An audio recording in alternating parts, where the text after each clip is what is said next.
கர்த்தருக்கு சோத்திரம். இன்றைய வேதவசனம் வெளிப்படுத்தினது விசேஷம் 3ஆம் அதிகாரம் 8ஆம் வசனம். உன் கிரியைகளை அறிந்திருக்கிறேன்.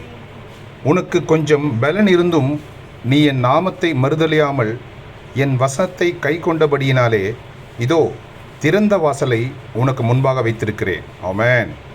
அதை ஒருவனும் பூட்ட மாட்டான். ஆமென். வெளிப்படுத்தினது விசேஷம் 3:8. உன் கிரியைகளை அறிந்திருக்கிறேன்.